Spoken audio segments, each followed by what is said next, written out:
പണ്ടേ ഞാനും അനിയത്തിയൊക്കെ സ്കൂളിലേക്ക് പോയിരുന്ന പാടവരമ്പത്തു കൂടെ ഇന്നൊന്ന് നടന്നപ്പോൾ അവിടെ കുറേ വെറൈറ്റി ആയിട്ടുള്ള പൂക്കളും ചെടികളും ഒക്കെ ഒന്ന് കാണാനിടയായി. എന്നാൽ അത് നിങ്ങളെയും കൂടെ കാണിക്കാമെന്ന് പറഞ്ഞിട്ട് വന്നതാണ്. അപ്പോൾ ഞങ്ങളുടെ ചാനൽ ആദ്യമായിട്ടാണ് കാണണമെങ്കിൽ ലൈക്ക് ചെയ്യുക, ഷെയർ ചെയ്യുക, സബ്സ്ക്രൈബ് ചെയ്യുക. എല്ലാവരും ഇത് കാണണം കേട്ടോ, ഫുൾ വീഡിയോ കാണണേ. ഉണ്ടോ, നല്ല വലിപ്പമുണ്ട്, കുറേ ഇതളുകളും ഉണ്ട്. നല്ല അടിപൊളിയായിട്ടുള്ള താമരയാണ്. തൊട്ടാവാടിയുടെ പൂവ്, അതിൻ്റെ ഉള്ളിൽ ആ കായ.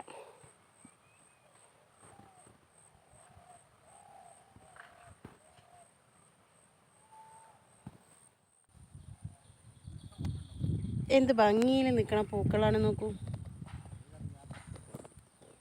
എന്താണ് ഇതിൻ്റെ പേരെന്നൊന്നും എനിക്കറിയില്ല. നിറയെ ഈച്ചയും വണ്ടുകളും ചെറുതേനീച്ചയും ഒക്കെ പറക്കണുണ്ട്. അപ്പോൾ തന്നെ ഈ പൂവിൽ നിറയെ തേനുണ്ടെന്ന് മനസ്സിലാവുന്നുണ്ട്. വെറൈറ്റി ആയിട്ടുള്ള പൂക്കൾ കാണാം. പാടത്ത് പോയപ്പോൾ നിറയെ വെറൈറ്റി ആയിട്ടുള്ള പൂക്കളും ചെടികളും ഒക്കെ കാണാൻ പറ്റി. സാധാരണ ആ വഴികളിൽ കൂടെ മാത്രമാണ്, വരമ്പിലെ നല്ല വഴിയിൽ കൂടെ മാത്രമാണ് വരിക. ഒന്നിതേ ഇങ്ങനെ പൊന്തയുള്ള കാട് പിടിച്ച വരമ്പിൽ കൂടെയൊക്കെ ഒന്ന് വന്ന് നോക്കിയതാണ്.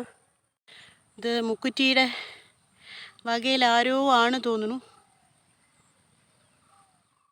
ആ കായ ഇവിടെ നിൽക്കുന്നുണ്ട്. ഡ്രസ്സിലൊക്കെ ഒട്ടിപ്പിടിക്കുന്ന കായയാണിത്.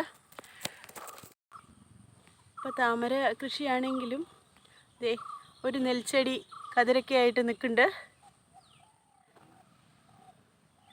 കളച്ചെടികളാണ് ഇതൊക്കെ. ഇതൊരു വെറൈറ്റി കള. ഇത് വേറൊരു കള. ഇത് വേറൊരു വെറൈറ്റി കള. ഇതുണ്ടോ, ഇതൊരു തരം കളയാണ്. പക്ഷെ എന്ത് ഭംഗിയാണ്. ഒരു ചെടിയിലാണെങ്കിൽ ഒരു മരത്തിൽ പൂക്കൾ നിൽക്കണ പോലെ ഉണ്ട്. ഇത് ആനത്തൊട്ടാവാടി എന്ന് പറയും. ഉണ്ടോ, ആനത്തൊട്ടാവാടി. അതിൻ്റെ ഇലയ്ക്കും വ്യത്യാസമുണ്ട്. പൂവും കുറച്ചും കൂടെ ഡാർക്ക് കളറാണ് സാധാ തൊട്ടാവാടിയിൽ വെച്ചിട്ട്. ഈ സാധനം ആനത്തൊട്ടാവാടി എന്ന് പറഞ്ഞില്ലേ, അതിൻ്റെയാണ്. ഇത് മറ്റേ തൊട്ടാവാടി പോലെ നമ്മൾ തൊട്ടാലൊന്നും അത് വാടുമൊന്നുമില്ല.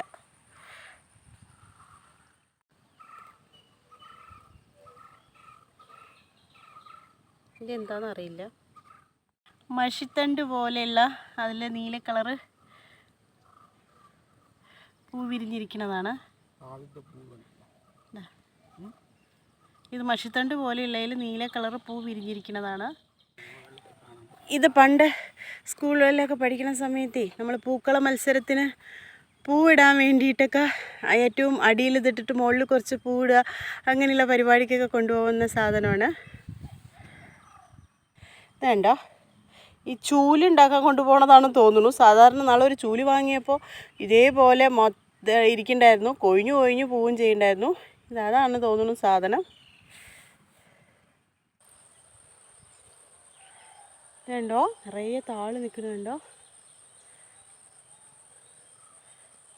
നല്ല ഭംഗിയുണ്ട് കാണാൻ. നല്ല സ്വൈരമായി കുറേ കൊറ്റികളിരിക്കുന്നുണ്ട്. നല്ല മനോഹരമായിട്ട്. ആ താഴത്തും താമര കൃഷിയുണ്ട്.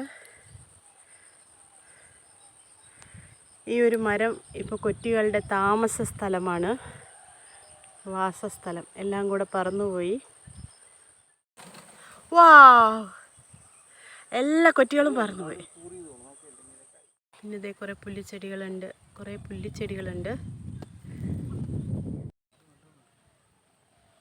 ഇതൊക്കെ എന്തൊക്കെയാ, ഒരുപാട് ചെടികൾ കാണുന്നുണ്ട്. ഇതിൻ്റെ ഒന്നും പേരുകൾ അറിയില്ല. ഒരുപക്ഷെ ഇതൊക്കെ നോക്കിക്കഴിഞ്ഞാൽ പല ഔഷധ ഗുണങ്ങളുള്ള സാധനങ്ങളായിരിക്കും. മുമ്പ് അച്ഛനുണ്ടായിരുന്ന കാലത്ത് അച്ഛന് കുറേ അറിയായിരുന്നു.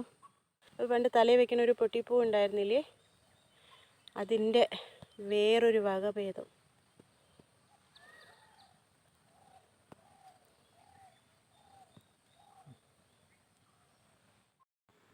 ഇത് തുമ്പച്ചെടിയാണ് കേട്ടോ. ഇപ്പം അധികം കാണാനില്ല ഈ ചെടി. നമ്മളൊക്കെ ജലദോഷമൊക്കെ വരുന്ന സമയത്ത് നമ്മൾ ആവി കൊള്ളില്ലേ, അപ്പോൾ ഈ ചെടിയുടെ ഇലയും പൂവും വേരും ഒക്കെ കൂടി എടുത്തിട്ട് അതിട്ടിട്ട് തിളപ്പിച്ചിട്ടുള്ള വെള്ളം ആവി കൊണ്ടാൽ നമ്മുടെ ജലദോഷം മാറും, തലയിലുള്ള നീർക്കെട്ടൊക്കെ മാറും കേട്ടോ.